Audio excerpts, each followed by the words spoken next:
로마서 강의 10번째 시간입니다. 요즘은 눈도 별로 많이 보지 않지만 제가 제천에 처음에 왔을 때만 해도 아니면 또 몇 년 전까지만 해도 눈이 많이 왔습니다.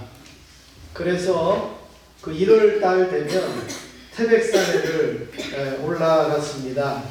1월 달에 올라가는 태백산은 등산을 하는 것보다 내려올 때 썰매를 타고 내려오기 위해서 태백산을 갑니다. 눈이 푹 쌓이고 넘어져도 아프지 않을 정도로 쌓여 있기 때문에 태백산에 이렇게 요즘은 근데 눈도 안 와서 뭐 올라가도 이제 이렇게 눈이 많지 않을 텐데요.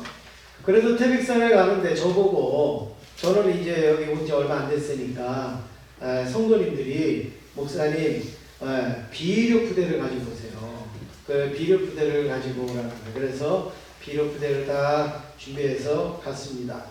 내려오면서 썰매를 타는데 얼마나 재밌게 막 타는지 잘못하면은 막 여기 낭떠러지로 떨어질 정도로 막 이게 속도가 나고 그런데 다른 분들은 재밌게 타는데 저는 나가지를 않는 거예요. 이게 그래갖고 엉덩이로 질질 끌고 그러니 다리가 얼마나 아프고 허리가 얼마나 아픕니까? 그래서 한참을 하다가 왜 그런가? 왜 나는 왜 안 내려갈까?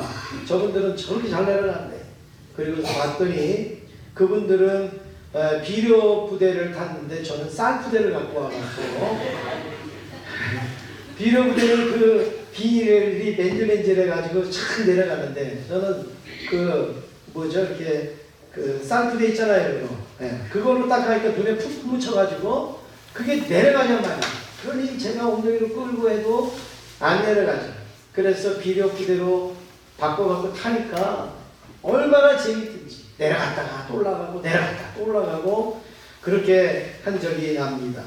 여러분 우리가 하나님을 믿을 때 이 원리가 있습니다. 여러분 하나님을 믿는데 왜 이렇게 나는 힘들지? 하나님 믿는데 다른 사람들은 신나게 믿는 것 같은데 다른 사람들은 재밌게 믿는 것 같은데 왜 나는 이렇게 힘들지? 예배 드리는 것도 힘들고 기도하는 것도 힘들고 그냥 또 성도 교제들 하는 것도 힘들고 왜 나는 이렇게 힘들까? 여러분 하나님을 잘 모르고 믿으면 힘든 거예요. 비료 부대인지 쌀 부대인지를 모르고 타면 썰매 타는 게 힘들듯이 하나님을 잘 이해하지 못하고 그리고 잘 믿지 못하고 여기서 잘 믿지 못한다는 건 믿음이 없다 그런 내용이 아니라 우리가 인지하는 어떤 그런 믿음이 부족하면 내 신앙생활이 때로는 고달플 수가 있어요. 힘들 수가 있다라는 말입니다. 그런데 하나님을 잘 알고 하나님을 잘 인지하고 이해하고 하나님을 믿으면 기도를 해도 신나고 예배를 드려도 신나고 말씀을 들어도 신나고 우리의 신앙에 누구를 만나도 신나고 그렇게 될 줄로 믿습니다. 그러면 어떻게 해야 하나님을 잘 아느냐? 어떻게 해야 하나님을 잘 알고 믿을 수 있는지 오늘 본문의 말씀이 그 힌트를 잘 보여주고 있습니다. 하나님이 우리를 왜 부르셨는가? 그리고 우리가 어떻게 살기를 원하는가를 알면 아주 쉬운 거죠. 내가 잘못된 것도 아니에요. 뭐 눈이 잘못된 것도 아니에요. 뭐가 이상한 것도 아니에요.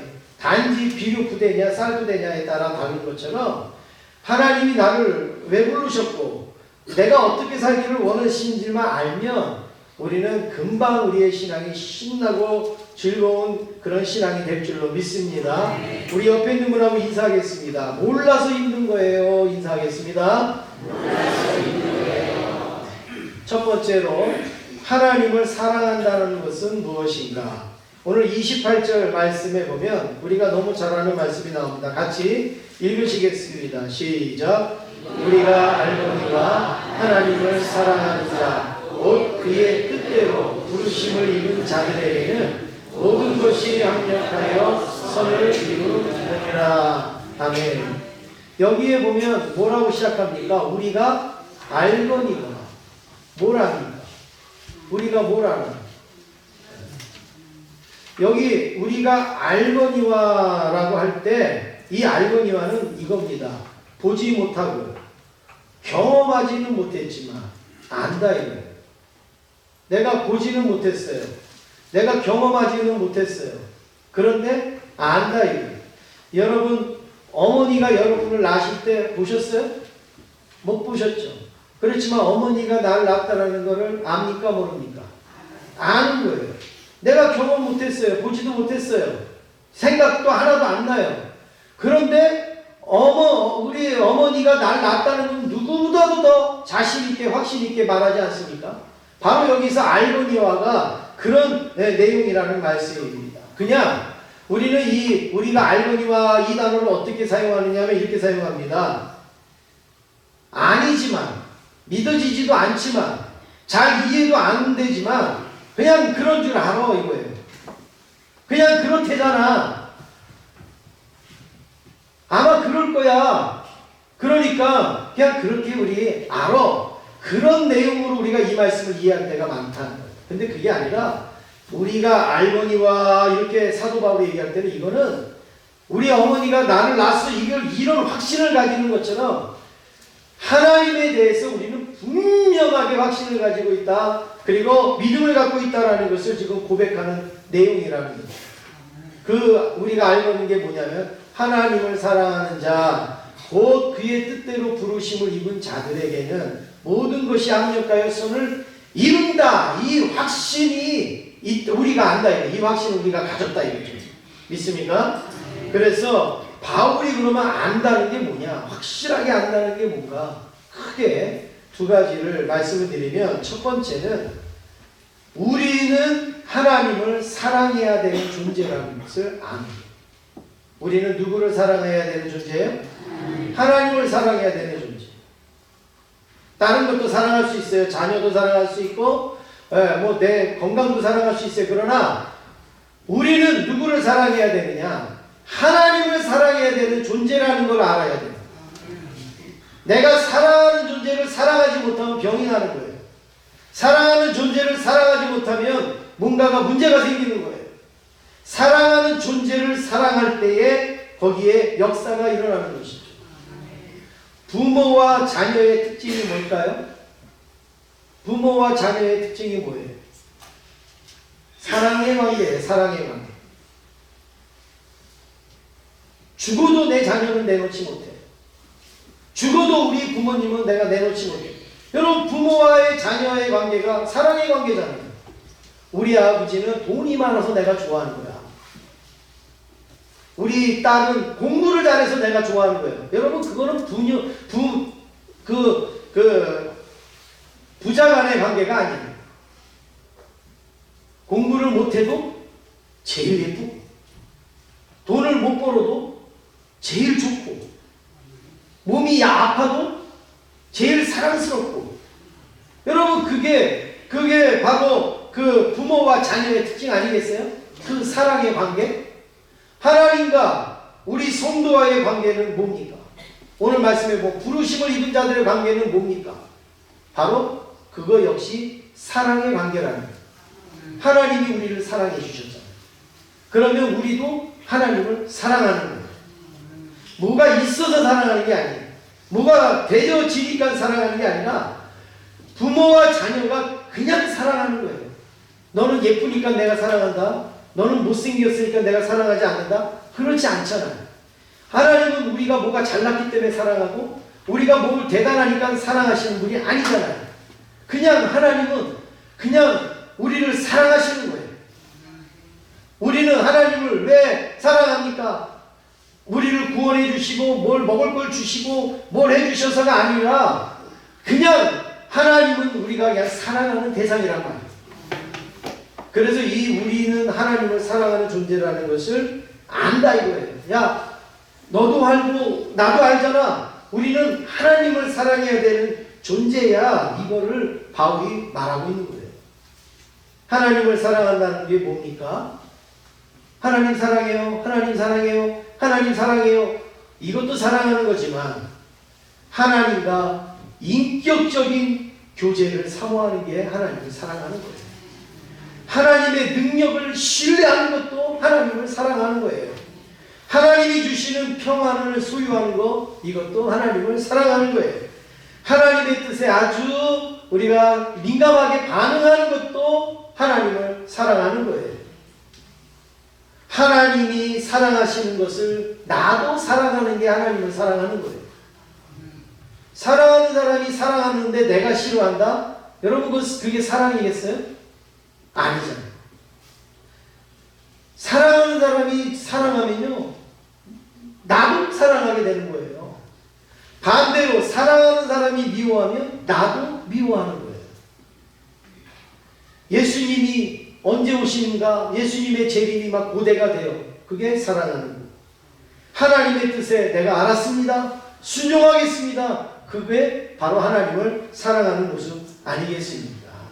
사랑은 입으로 하는 게 아니라 행함과 진실함으로 한다고 야고보 사도가 그렇게 고백하지 않았습니다. 우리 옆에 있는 분하고 인사하겠습니다. 저는 부족해도 하나님을 사랑합니다. 인사하시겠습니다. 두 번째로 하나님은 합력하여 선을 이루신다는 걸 아는 거예요. 첫 번째는 뭐라고요? 우리가 하나님을 사랑해야 되는 존재라는 걸 아는 거고, 두 번째는 하나님은 합력해서 뭘 이루세요? 선을 이루신다. 이거를 믿는 거예요. 우리가 확신하는 거예요. 이걸 두 가지를 알면 우리가 정말 하나님의 사랑에 거할 수가 있는데, 하나님은 합력하여 선을 이루신다. 여러분 이 말씀 다 아시죠? 그리고 다 좋아하시죠? 다 이 말씀 이해하시죠? 그런데 이 말씀이 다 아는 것 같으신데 언뜻 보면 이해가 안 될 겁니다. 그리고 현실적으로 적용이 안 되실 겁니다. 그냥 누가 조금 어렵거나 누가 조금 힘들면 뭐라고 얘기해요? 아유, 합력해서 선을 이룬대잖아. 우리 이렇게 위로는 하지만 막상 내가 그 입장에 닥쳤을 때 내가 하나님을 합력하여 선을 이룬다라는 확신이 있냔 말이에요. 하나님은 합력해서 나에게 선을 주실 것이라는 그런 자신이 있냔 말이에요. 별로 없어요. 그냥 이 말씀을 위로 삼아 격려 삼아 좋아는 하는데 이 말씀에 대한 확신이 우리는 별로 없고, 그리고 이 말씀을 왜 확신이 없는가 하면 분명한 이해가 없기 때문에, 아는 것 같은데 아는 게 아니에요. 이걸 제대로 우리가 깨달은 것 같은데 제대로 깨닫지를 못한 거예요. 그러니까 막연하게 하나님은 합력하여 선을 이루시겠지, 지금 내가 힘드니까, 지금 어려우니까 그냥 앞으로 좀 좋아지겠지라는 그런 맹목적인 의미로 이 말씀을 이해하는 경우가 많단 말이에요. 그래서 제가 오늘은 이 시간에 이 말씀을 어떻게 하면 여러분들이 이해를 잘 하실 수 있을까? 어떻게 하면 아주 각인이 다 될 수 있을까? 그거를 제가 연구하다가 여러분에게 정말 오늘 한번 들으시면 평생 잊지 않도록 제가 한번 말씀을 드려볼 테니까, 만약에 그렇게 해서 잊어버린 건 제 설명이 부족한 게 아니라 여러분의 이해력이 떨어지는 거라고 여러분은 그렇게 아시면 되겠습니다. 제가 한번 설명을 해보겠습니다. 여기 이게 무슨 종입니까? 예? 그럼 보이는 대로 있는 대로 대답하십니다. 무슨 종이에요? 예, 까만 종이에요. 까만 종이가 맞습니까? 검은 종이가 맞습니까? 둘 다 맞죠? 예, 그 까만 종이가 있습니다. 여기에 무슨 펜이 있습니까? 예, 무슨 펜이에요? 빨간 펜입니다. 이거 칠하면 무슨 색깔이 나와요? 빨간 색깔 나오는 펜이에요. 빨간 펜이에요. 근데 제가 칠해 보겠습니다. 무슨 색깔이죠? 검은색. 저 빨간색 칠했어요. 근데 여기 무슨 색 나와요? 검은색. 여기 이거 무슨 색이에요? 파란색. 파란색 한번 칠해 보겠습니다.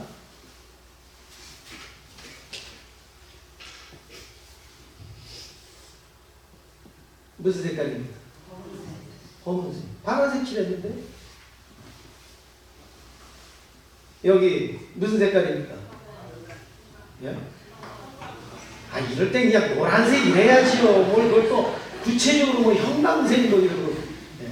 무슨 색깔이에요? 노란색이에요. 노란색 칠해보겠습니다. 네? 여기 수업이 진도가 빠르신 분이에요. 무슨 색깔입니까? 예, 검은색. 뭐 안 보여도 그냥 검은색 그러시면 돼요. 자, 파란 거 칠했는데 까만 종이에다 칠하니까 검은색이 나와. 빨간 거 칠했는데 검은색에다 칠하니까 까맣게 나오고, 노란 거 칠했는데도 검은 종이에다 칠하니까 검은색이 나와요. 자, 그러면 이게 우리의 인생이라고 생각해요. 이게 우리의 삶이라고 한번 생각해보자고요. 때로는 화창한 노란 것이 있을 수도 있고, 또 때로는 또 이렇게 빨갛게 막 진짜 피 흘리는 그런 고난과 고통이 있을 수도 있고, 그리고 이렇게 또 파릇파릇한 이런 인생이 있을 수도 있어요. 그러면 이 파는 뭐냐? 이게 하나님이라고 하는 거잖아요. 우리의 어떤 것을 갖다가 하나님 앞에 칠해도 하나님 색깔이 나오는 거예요. 하나님 색깔. 내 색깔이 나오는 게 아니라 누구 색깔이 나와요? 하나님 색깔이 나와요. 하나님 색깔. 제가 1부 때 하나님 색깔이 뭐냐 그랬더니 까만색이 이러더라고요. 여러분, 그 정도 수준은 우리가 넘어야 되잖아요. 제가 지금 이걸 설명하려고 그런 거지, 하나님의 색깔이 까만색이 아니잖아요. 하나님의 색이 하얀색이든 빨간색이든 그 상관없이 우리의 어떤 인생이든지 하나님에게 들어가면 하나님의 색깔은 무슨 색이냐면 선이라는 거예요. 선. 이거를 같이 칠하든 따로 칠하든 뭐 한꺼번에 칠하든 여기에 들어가면 다 하나님의 색으로 칠해진단 말이에요. 하나님의 색이 뭐라고요? 선. 내가 볼 때는 난 빨간색 없으면 좋겠어요. 파란색 아니면 좋겠어요. 왜 하필이면 나에게 똥색이에요. 막 이래도 하나님에게 가면 하나님에게는 선이 된다는 거예요. 여러분, 죽을 때까지 안 잊어버리시겠죠? 예? 예. 한번 돌아가실 때 이거를 한번 생각을 해보세요. 내가 죽을 때까지 안 잊어버린다고 그랬는데 그랬는가? 안 잊어버리실 거예요. 이렇게 구체적으로 생각을 안 했었죠. 그냥 막연하게 그냥 하나님께서 좋게 하실 거야. 우리 이렇게 생각을 했지만 그게 아니라 내 색깔은 분명히 있어요. 그런데 이게 하나님에게 들어가면 고난이 됐든 역경이 됐든 가난이 됐든 뭐 질병이 됐든 뭐가 됐든지 간에 하나님 앞에 들어가면 선으로 된단 말이에요. 선으로. 네. 얼마나 감사합니까? 얼마나 귀합니까? 네. 이 빨간 게 그대로 빨간 걸로 남아있으면 여러분 우리는 얼마나 고통스러워요. 그런데 하나님에게 딱 들어가니까 하나님이 선으로 바꿔주신 거예요. 우리의 인생이나 신앙에 별별 일들, 다시 말해서 고난의 일이나 감사의 일이나 시련의 일이나 또 때로는 침묵이 길어지는 그런 일들 속에서도 하나님 앞에 맡겨지면 하나님께서는 이걸 합력해서 선을 이루게 하십니다. 배 한 척이 있었습니다. 그 배에 사람들이 타고 항해를 하다가 파손이 됐어요. 그래갖고 막 다 빠져 죽고 한 사람만 겨우 남았어. 어느 무인도에 딱 들어갔는데 아무도 없어요. 자기 혼자만 살았어요. 아무리 구조해달라고 해도 누가 구조해주는 사람도 없어요. 그래서 하나님 앞에 매일매일 기도합니다. 하나님 나 좀 살려주세요. 하나님 나 좀 도와주세요. 매일매일 기도합니다. 그런데 막상 밤이 되니까 이슬이 내리고 비가 내리고 어떻게 합니까? 그래서 배 파편들 뭐 이런 나무 조각 이런 걸 막 모아갖고 매일매일 조금씩 해서 한 달 만에 자기가 머물 수 있는 그런 이렇게 움막 같은 걸 하나 이렇게 만들었어요. 그래서 이제 거기에 들어가서 기도하는 거예요. 하나님 나 좀 살려주세요. 나 여기 혼자 남았는데 나 좀 살려주세요. 그렇게 기도를 합니다. 그래도 아무 소식이 없어요. 이제 먹을 게 없어서 저기 산속에 들어가서 사냥을 하든 뭐 열매를 따먹든 산속에 들어가서 한참을 돌아다니다가 딱 저녁이 돼서 왔는데 집이 불타고 있는 거예요. 자기가 그렇게 힘들어서 만든 그 집이요, 무슨 이유인지 몰라도 불이 막 나가고 다 탄 거예요. 땅에 주저앉아갖고 하나님을 원망을 합니다. 하나님, 이럴 수가 있습니까? 나 이거 하나 의지하고 그래도 여기서 버티는데 이거마저 불태워버리면 어떻게 합니까? 그러면서 원망을 하다가 지쳐갖고 거기 쓰러져서 잠이 들었어요. 잠이 들어서 한참을 있는데 어디선가 사람 소리가 나는 것 같기도 하고 어디선가 뭐 뱃소리가 나는 것 같기도 하고 그래갖고 눈을 딱 떠보니까 어느 배 한 척이 딱 들어오면서 분명히 여기서 연기가 났어. 분명히 여기 누가 구조를 요청했는 것 같아. 막 이러면서 사람들이 내리면서 빨리 찾아봐 여기 누가 있을 거야. 그 소리를 듣고 이 사람이 나 여기 있어요 나 여기 있어요 그래갖고 가서 그 사람이 구조를 받았어요.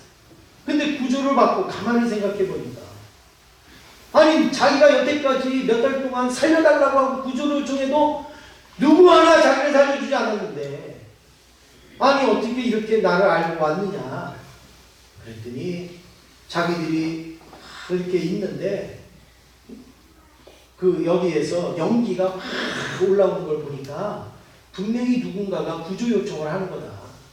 이렇게 여겨져서 여기 배 타고 왔다는 거예요. 그래서 당신을 만났다.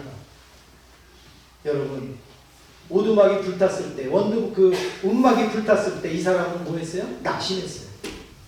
이제 다 끝났다고 생각했어요. 그런데 그 움막이 불탄 게 어떻게 됐어요? 선이 됐죠. 우리의 인생이 그거예요. 지금은 낙심되고 나는 다 끝났다고 생각하지만 그게 하나님 앞에 가면 선이 되는 거예요. 선. 하나님 앞에 가면 그게 역사가 일어나는 거라는 거예요. 네. 하나님 앞에 가면 완전히 뒤집어지는 그런 은혜가 임한다라는 거예요. 여러분 이런 경험 많이 하실 수 있기를 원합니다. 이런 체험을 하시길 바랍니다. 이런 하나님을 믿는 게 아는 거라는 거예요. 이걸 아는 거라는 거예요. 하나님 태초에 천지를 창조하셨고 뭐 이렇게 저렇게 아는 것도 아는 거지만 지금 내 상황도 하나님에게 가면 선으로 바꾸신다는 것을 확실히 믿고 아는 게 그게 아는 거라는 말이죠. 두 번째로 예수님을 닮으라고 말씀을 하십니다. 오늘 읽은 28절의 말씀은 여러분 어지간하게 신앙생활 하신 분들은 거의 다 아시는 말씀이에요. 그렇죠? 모든 것이 합력하여 선을 이루느니라. 그런데 여러분 28절 바로 옆에 있는 뒤에 있는 29절의 말씀은 여러분이 잘 아십니까? 모르십니까? 여러분 이 말씀 한번 읽겠습니다. 시작.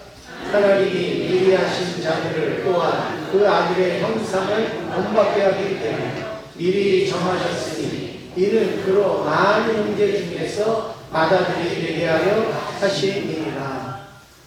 여러분 이 말씀 잘 아십니까? 오늘 처음 읽어보신 것 같습니다.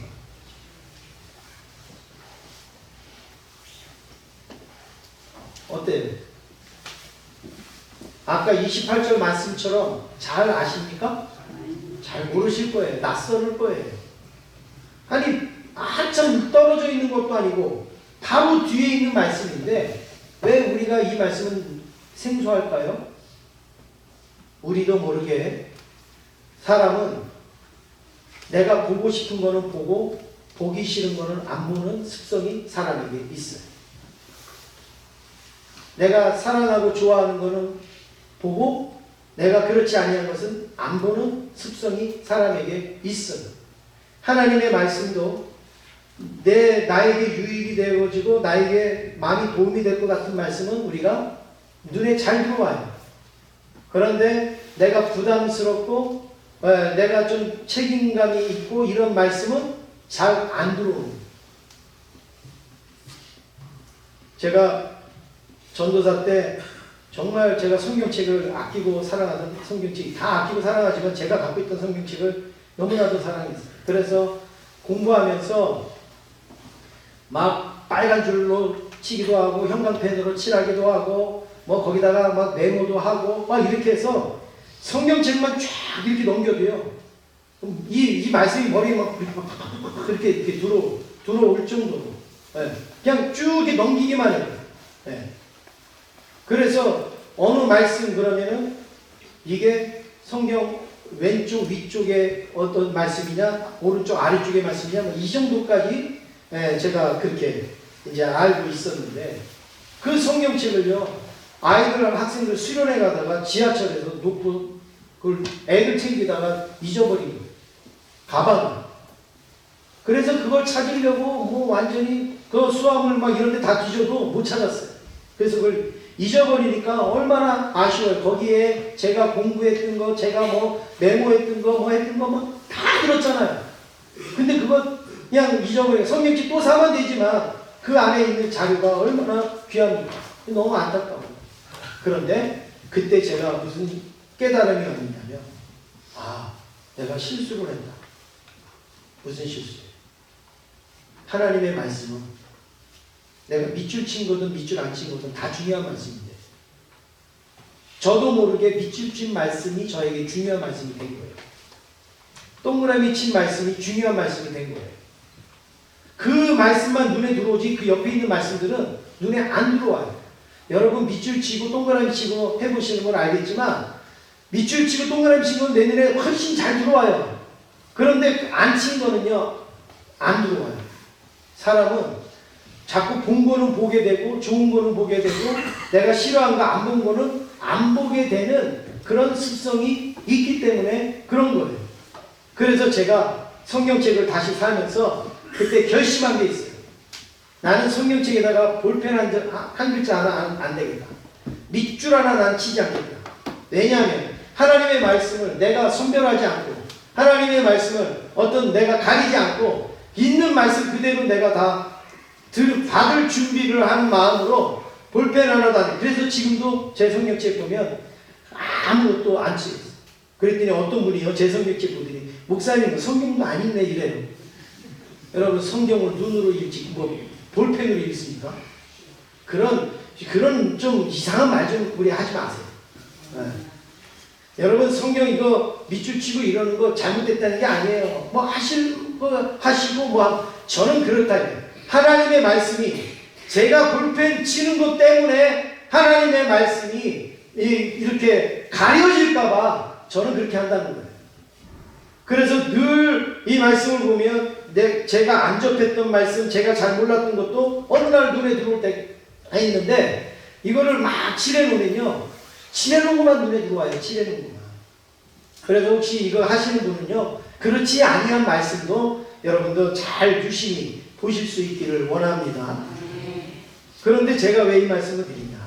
28절, 29절이면 우리가 같은 관심을 가져야 되는데 28절은 관심을 많이 갖고 29절은 별로 관심이 없었단 말이에요. 그게 왜 그런가?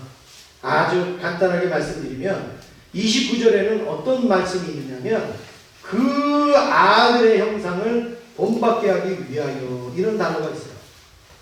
누구의 형상을요? 그 아들의 형상. 그 아들의 형상이 누굽니까? 예수님의 형상을 본받는. 예수님을 본받는 일이 쉬운 일이에요? 어려운 일이에요? 어렵잖아요. 그러니까 부담이 되는 거예요. 그래서 그 말씀이 나에게 들어오질 않는 거예요. 왜냐하면 그 말씀이 자꾸 들어오면 그 말씀의 은혜를 받으면 어떻게 돼? 해야 되니까. 제가 신학교 때 아주 유명한 그 부흥강사 목사님이 계셨습니다. 요즘은 뭐 이렇게 좀 이렇게 전반적이 돼가지고 그런데 예전에는 누구 하면은 뭐 그랬잖아요. 그분이 개강 수련회 하러 오신다는 거예요. 우리 학교에. 우리 학교 출신이기 때문에 개강 수련회 하러 부흥성에 하러 오신다는 거예요. 그러면서 무슨 소리가 도는지 아세요? 혹시 시계가 있거든 반지가 있거든 다 빼놓고 오라. 지갑에 돈도 다 빼놓고 오라. 왜요? 그분한테 걸리면 다 털린다는 거야. 은혜를 받으면 막 시계도 내놓고 반지도 내놓고 이러니까 아예 올 때 지갑 다 꺼내놓고 그리고 반지 빼놓고 그리고 시계 풀어놓고 오라 그런 얘기가 있어요. 여러분 사람이 은혜 받으면 그렇게 하잖아요. 은혜 받으면. 그런데 여러분 그렇게 하는 게 어렵잖아요. 예수님의 형상을 본받는 게 이게 어렵잖아요. 그러니까 못 본 채 하는 거예요 사람이. 그리고 안 들은 채 하는 거예요. 하나님이 사람을 창조하시되 누구의 형상으로 창조하셨습니까? 하나님의 형상으로 창조하셨어요. 그런데 아담이 범죄하고 그 형상을 잃어버렸어요. 그렇지만 우리에게는 다시금 하나님의 형상을 회복할 수 있는 기회가 주어졌는데 예수님이 십자가에 죽으심으로 우리가 믿음으로 구원을 받음으로 하나님의 형상을 회복할 수 있게 되었단 말이죠. 그러므로 예수 믿고 구원받는 성도는 계속해서 누구의 형상을 닮아가야 돼요? 예수님의 형상을 닮아가야 되는 거예요. 그런데 예수님의 형상을 닮아가는데 기쁜 일만 있습니까? 즐거운 일만 있습니까? 예수님이 공생의 3년 동안의 삶을 보면 맨날 잔치하셨어요? 맨날 즐거우셨어요? 아니잖아요. 혼자서 기도하실 때도 있고 눈물 흘리실 때도 있고 때로는 침뱉음을 당할 때도 있고 손가락질 당할 때도 있고 심지어는 채찍에도 맞고 그리고 십자가를 지고 죽으셔야 되는 그 예수님의 그 삶을 우리가 본받는다고 할 때 이게 쉽냔 말이에요. 굉장히 어려운 거죠. 예수님의 형상이 뭔가 히브리서 12장 2절에 잘 나옵니다. 우리 같이 읽으시겠습니다. 시작.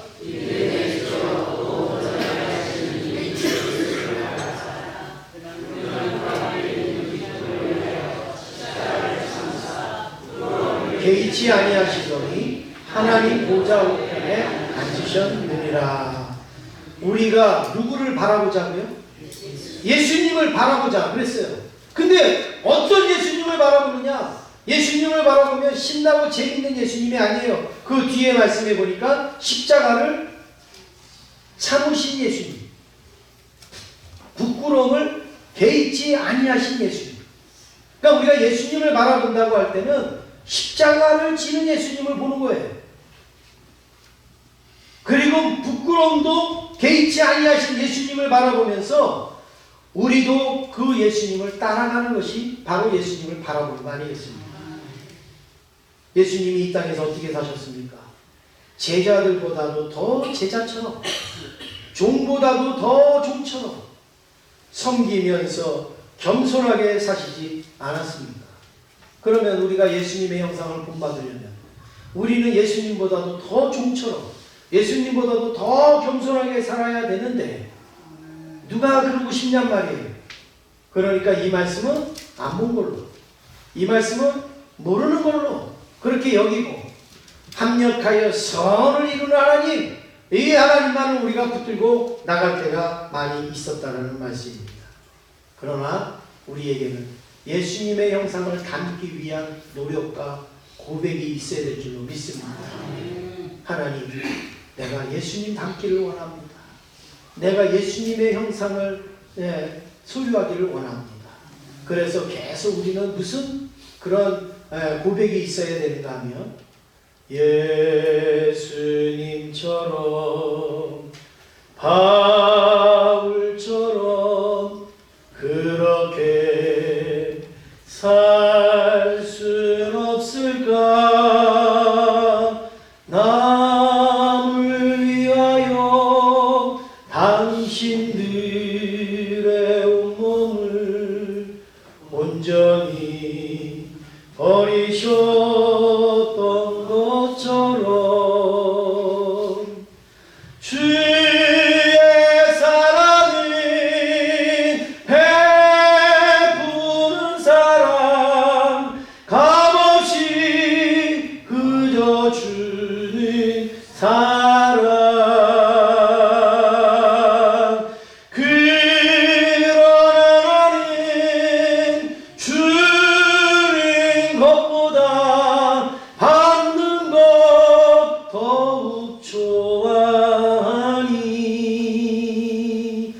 나의 입술은 주님 닮은 듯하나 내 마음은 아직도 주하여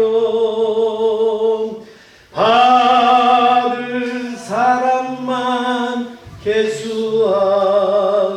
있으니 예수여 나를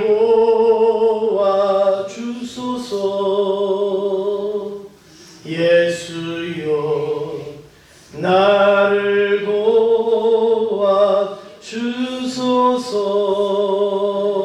도와주소서. 할렐루야. 이런 몸부림이 우리가 있어야 되지 않겠습니까? 나 예수님 닮아야 되는데 내 입술은 그런다고 그러는데 왜 그렇게 안 됩니까? 마지막으로 세 번째, 우리 인사하겠습니다. 올해는 예수님 많이 닮으세요. 인사하시겠습니다. 마지막으로 세 번째, 구원의 여정입니다. 성경을 조직적으로 설명한 책이 있어요. 그걸 뭐라고 할까요? 네? 설명을 조직적으로 설명한 책을 신학교에서는 조직신학이다 이렇게 말합니다. 조직신학. 그래서 성경을 체계적으로 이렇게 묶은 책이 조직신학이에요. 그런데 거기에 보면 신론, 뭐 인간론, 뭐 성령론 뭐 이런 거 있는데 거기에 구원론이라고 있어요. 그 구원론에 보면 구원의 단계를 쭉 말씀하는 구원의 여정이라는 그런 챕터가 있습니다. 이 구원의 여정을 우리 교단에서는 한 9개 단계로 이야기를 합니다. 구원의 여정은. 그 9개 단계를 뭐라 그러냐? 소중회심 친수성 변형 이렇게 말합니다. 이건 악자만 제가 따서 말씀을 드리는 거예요. 소중회심 친수성 변형 이게. 그게 뭐냐? 소명, 중생, 회심. 구원에 이제 이런 단계가 있다는 거예요. 그 다음에 신앙, 믿음. 소중회심, 칭의. 하나님이 우리를 부르셨다. 의롭게. 수양. 이 수양은 다른 말로 양자. 하나님이 우리를 자녀 삼아 주셨다. 양자. 친수, 성화. 우리를 거룩하게 하신. 그 다음에 성도의 견이.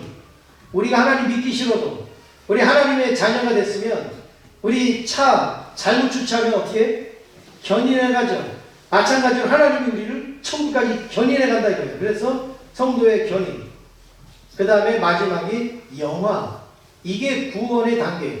그러니까 처음에 소명부터 해갖고 나중에는 뭐가 되냐면 우리가 영화로운 몸이 되는 것까지가 구원의 단계란 말이에요. 구원의 단계. 이게 우리 눈에는 이게 하나로 보이지만 스펙트럼을 통해서 보면 색깔이 7가지, 10가지 이렇게 나눠지듯이 우리는 구원 이러지만 구원 안에는 소명도 있고 회심도 있고 중생도 있고 이런 부분들이 순서적으로 이제 이렇게 순차적으로 나눠놓으면 이렇게 돼 있다. 그걸 말하는 거 있습니다.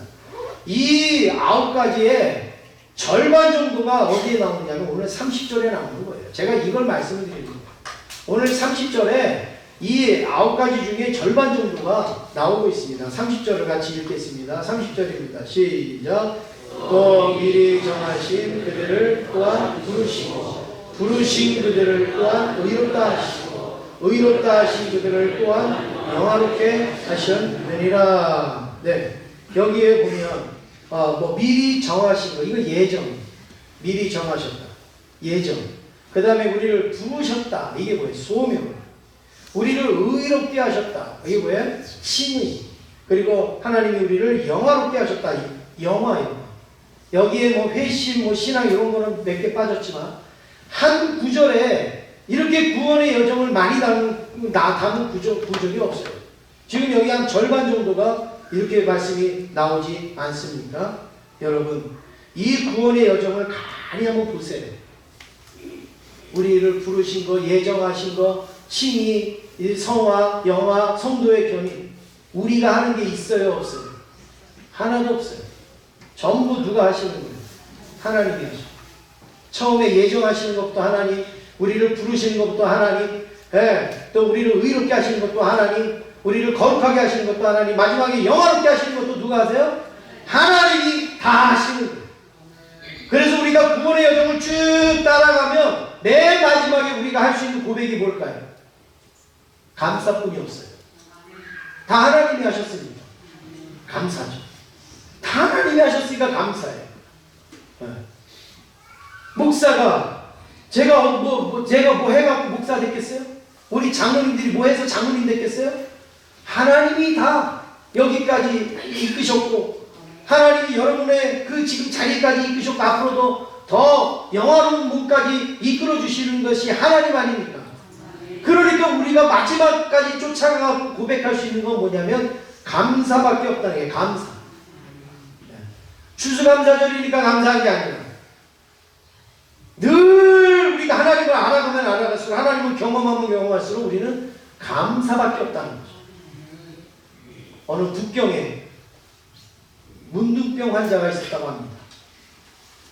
나이 많은 문둥병 환자가 선교사님들에게 간증을 하는데 이런 간증을 하더래요. 저는 제가 문둥병 환자가 된 것을 감사드립니다. 아니, 감사할 게 없어서 문둥병 환자가 된 것을 감사한다는 거예요. 그래서 선교사님들이 왜요? 문둥병 환자가 된 것을 왜 감사하세요? 그랬더니 이 문둥병 할아버지가 제가 문둥병에 걸리지 않았으면 이 병원에 올 일도 없고, 선교사님들이 치료의 목적으로 세운 병원이에요. 제가 문둥병에 걸리지 않았으면 이 병원에 올 일도 없고, 이 병원에 오지 않았으면 복음을 들을 일도 없고, 복음을 듣지 않았으면 내가 구원받을 일도 없지 않습니까? 그런데 나는 문둥병 때문에 이 병원에 왔고, 문둥병 때문에 이 병원에 왔는데 치료도 받을 뿐만이 아니라 복음을 들어서 내가 예수님을 믿고 구원받게 됐으니, 내가 문둥병이 안 걸렸으면 이 병원에 올 일도 없었고 복음을 들을 일도 없었지 않았습니까? 그러니까 나는 문둥병 된 게 저한테는 행운입니다. 문둥병자가 된 것이 나는 감사합니다. 얼마나 선교사님들도 깜짝 놀라는 그런 고백을 했다라는 겁니다. 여러분, 그렇습니다.